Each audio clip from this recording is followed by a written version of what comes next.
So కాబట్టి సరైన సమయంలో February end of first week and before the end of second week మంచి ముహూర్తం చూసుకుని నేను ఈ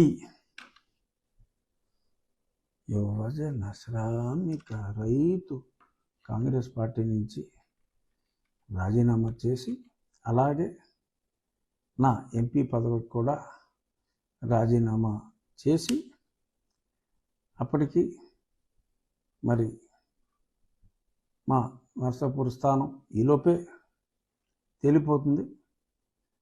ఆ స్థానం ఏ పార్టీ కోరుకోవచ్చు.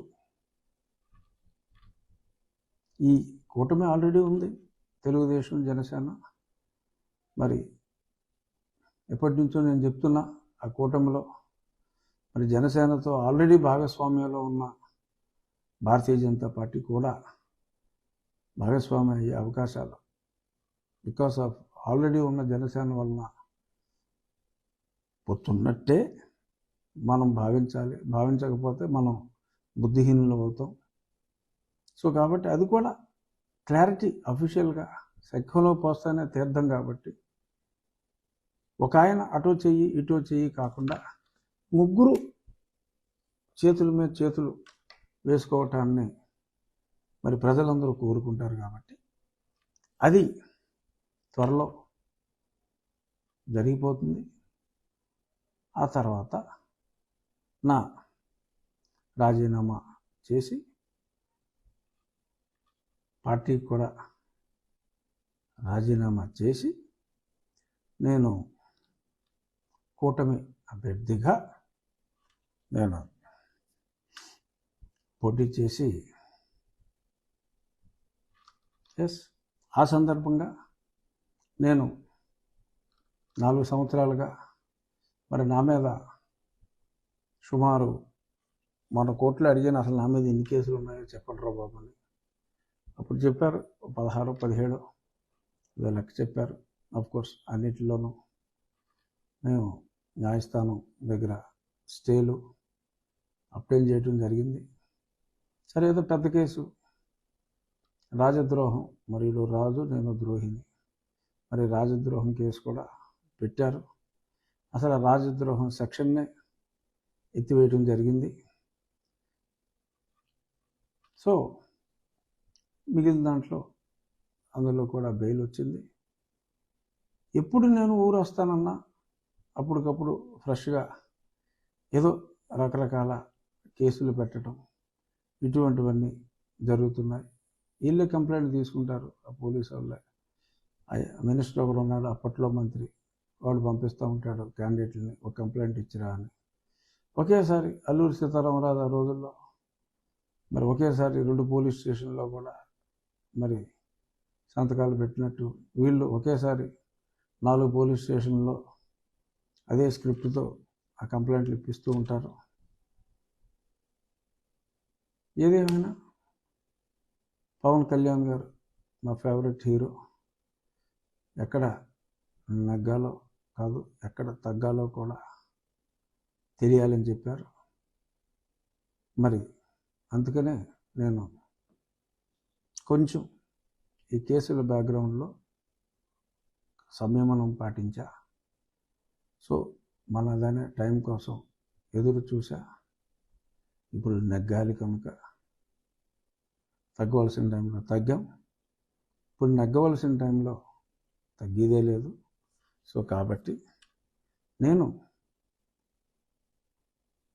రూల్స్ని ఫాలో అవ్వండి అని కేవలం ఏదైతే సుప్రీంకోర్టు జడ్జిమెంట్లు ఉన్నాయో, ఏదైతే న్యాయ సంహితలో ఉందో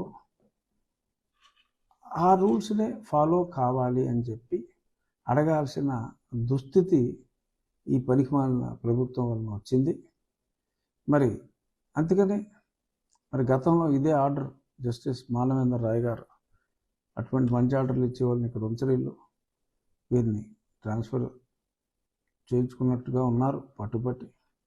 దురదృష్టం. మరి ఆర్డర్స్ ఉన్నాయి, రూల్స్ ఫాలో అవ్వమని అడిగాం అంతే. రూల్స్ ఫాలో అవ్వమని అడిగితే దానికి కూడా ఎవరో రెడ్డి, మహేశ్వర్ రెడ్డి, మరి నిన్న కోర్టులో అసలు ఈ కేసులు ఇప్పుడేమి కేసులు లేనప్పుడు ఇటువంటి వాటిని ఎందుకు ఎంటర్టైన్ చేయాలి అంటే ట్రాక్ రికార్డ్ అమ్మా. అక్కడ ట్రాక్ రికార్డు దైదులురా బాబు మీ ట్రాక్ రికార్డు. నా మీద 16 కేసులో ఏదో పెట్టారు కదా, ఎందుకు పెట్టాల్సి వచ్చింది? అన్నీ ఒకటే, 153A ఎవరి మధ్యలో తెచ్చి పెట్టారని. అరే అన్ని కులాలని, అన్ని మతాలని నా అంతగా గౌరవించేవాడు ఈ రైకాపా పార్టీలో ఒకడైనా ఉన్నాడా?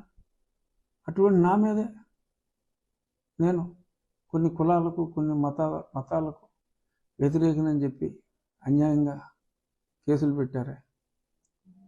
సరే అవన్నీ కూడా మరి బిలో 7 ఇయర్ సెక్షన్లే. సో కాబట్టి వాటివన్నీ నోటీస్ తప్ప అంతకంటే ఏం చేయకూడదు. ఉన్న రూల్సే ఫాలో అవ్వమన్నాం. దేశద్రోహం కేసు లేదు. ఇప్పుడు నా చుట్టూ మీడియా అందరూ ఉండాలని కూడా నేను మీడియాని కోరుకుంటున్నా.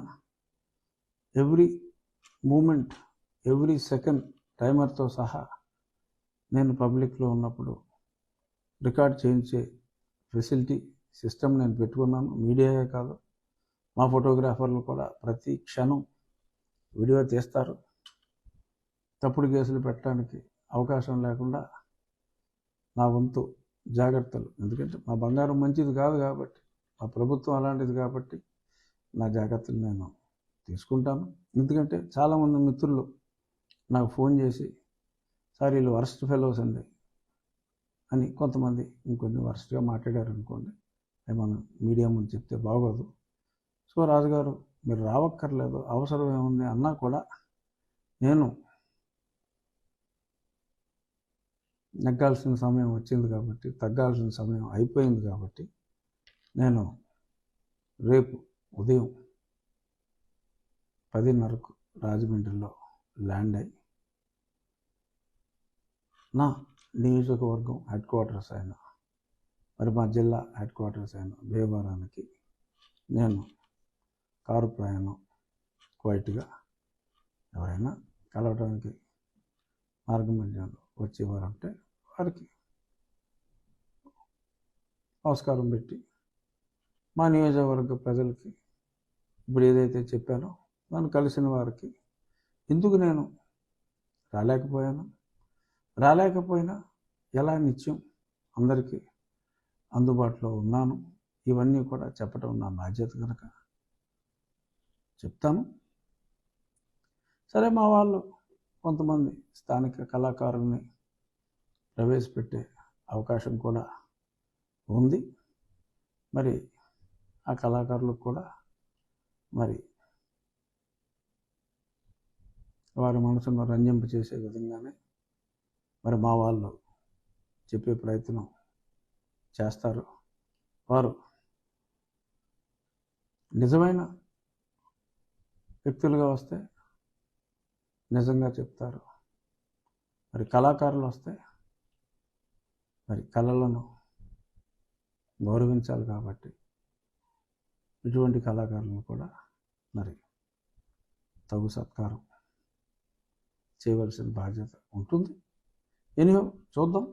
ఇప్పుడు అటువంటి వెకిలి వేషాలు వేసే మంత్రులకి మంత్రి పదవులు లేవు. సో కాబట్టి అవి కూడా ఉండకూడదని కోరుకుంటున్నాను. మీరు కూడా స్థానిక కళాకారులారా సంయమనం పాటించండి. పోతున్నాయి రథచక్రాలు పోతున్నాయి. ఇన్నాళ్ళు తొక్కేసిన జగన్నాథ రథచక్రాలు పోతున్నాయి. సో కాబట్టి పోలీసు మిత్రులు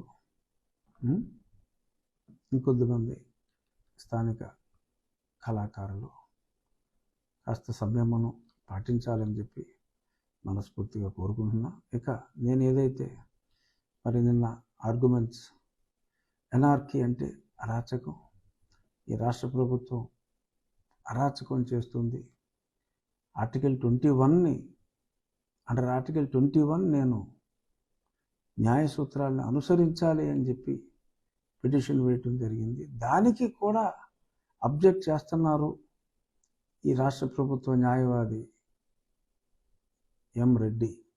మహేశ్వర్ రెడ్డి. అంటే వాళ్ళ కుత్సిత బుద్ధిని మీరు అర్థం చేసుకోండి అని మా సీనియర్ న్యాయవాది వైవి రవిప్రసాద్ గారు చాలా స్పష్టంగా కోర్టులో చెప్పడం జరిగింది. న్యాయమూర్తి గారు మరి ఈరోజు మధ్యాహ్నం, నేను ఉదయం వస్తుంది అనుకున్నా, ఈరోజు మధ్యాహ్నం 2:15 బహుశా ఆ తీర్పు వెలువడే అవకాశం ఉంది. మేము అడిగింది ఏమీ లేదు, న్యాయాన్ని ఫాలో అవ్వమని అన్నాం. న్యాయాన్ని ఫాలో అవ్వాల్సిన అవసరం లేదు, రాష్ట్ర ప్రభుత్వానికి చెప్పవలసిన అవసరం లేదు అని చెప్పి అన్యాయం తప్పితే ఎవరికి న్యాయం ఈనాడు చేసి ఎరుగని ఈ రాష్ట్ర ప్రభుత్వం న్యాయాన్ని పాటిస్తుందా, పాటించమని చెప్పాలా అని అంటారా, చెప్తారా?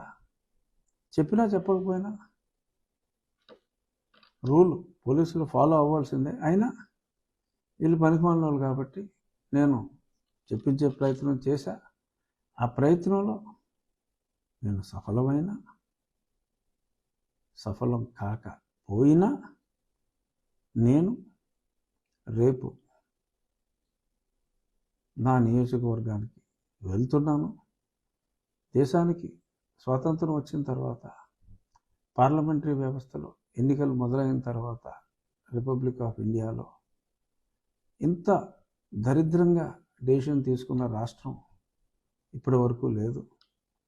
124A ఏ టెర్రరిస్టులకు రాష్ట్రాన్ని కూల్చాలి, దేశానికే సంబంధం అని అటువంటి వారి మీద పెట్టారు. కానీ ఒక ఎలక్టెడ్ మెంబర్ ఆఫ్ పార్లమెంట్ మీద కానీ, ఒక ఎలక్టెడ్ అసెంబ్లీ అంటే ఎమ్మెల్యే మీద కానీ ఈ 124A ఇప్పుడు దాకా ఈ భారతదేశంలో ఎవ్వరూ పెట్టలా.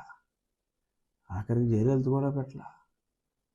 ఆ ఘనత, ఆ ఘనకీర్తి మరి ముఖ్యమంత్రి ఎడుగూరు సందింటి జగన్మోహన్ రెడ్డి గారికి, వారి పక్క సందుల్లో నుంచి వచ్చిన మరి పోలీస్ అధికారులకు, ఇంకొద్దిమంది సలహాదారులకు ఎలా వచ్చిందో ఆ ఐడియా.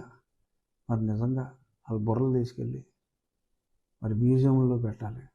ఒక ప్రజాప్రతినిధి మీద, ప్రజలకు జరుగుతున్న అన్యాయాన్ని ప్రశ్నించిన ప్రజాప్రతినిధి మీద బ్రిటిష్ నాటి చట్టాన్ని తీసుకొచ్చి, దేశానికి సంబంధించిన చట్టాన్ని ఒక రాష్ట్రానికి తన్ను తాను క్వీన్ ఆఫ్ ఇంగ్లాండ్ గానో లేదు కింగ్ ఆఫ్ ఇంగ్లాండ్ గానో ఊహించుకొని మరి పెట్టిన ఆ దిక్కుమాలిన కంప్లైంట్. అది పెట్టి తప్పుడు కేసు పెట్టి మరి తీసుకెళ్ళి దారుణంగా హింసించి ఒక ముఖ్యమంత్రి వీడియో చూసి క్రూరంగా ఆనందించాడంటే, ఇప్పుడు మనం ఈడీ అమీన్లు ఇలాంటి వాళ్ళ గురించి అన్నాం.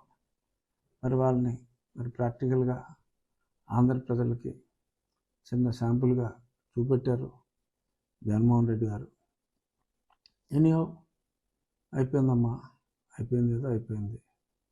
ఎన్నికలు వస్తున్నాయి, మీ ఎన్నిక మీరు చూసుకోండి, మా ఎన్నిక మేము చూసుకుంటాం. నిర్ణయం ప్రజలదే. సో అంచేత ఇంకా మీ ప్రభుత్వం ఎవరో కూలదీయవలసిన అవసరం లేదు. ఎన్నికలు వస్తున్నాయి కాబట్టి మీ ప్రభుత్వాన్ని ఉంచాలా, కూల్చాలా అన్నదే ప్రజల నిర్ణయం. అంచేత ప్రజలందరినీ మీరు ఈ ప్రభుత్వాన్ని కూల్చాలనుకుంటున్నారంటే ఓటు హక్కే ఉండదు. సో అంచేత డెమోక్రసీ మీద నమ్మకం ఉంచి ఇంకెటువంటి సిల్లీ ప్రయత్నాలు చేయకండి, హుందాగా ఉండండి. మేము హుందాగా ఉంటాం, మేము హుందాగానే ఉన్నాం, హుందాగానే ఉంటాం. ఎలక్షన్ క్యాంపెయిన్ మీ రాజకీయం మీరు చేసుకోండి, మా రాజకీయం మేము చేసుకుంటాం అని మరొక్కసారి సంధింటి వారికి విన్నవిస్తూ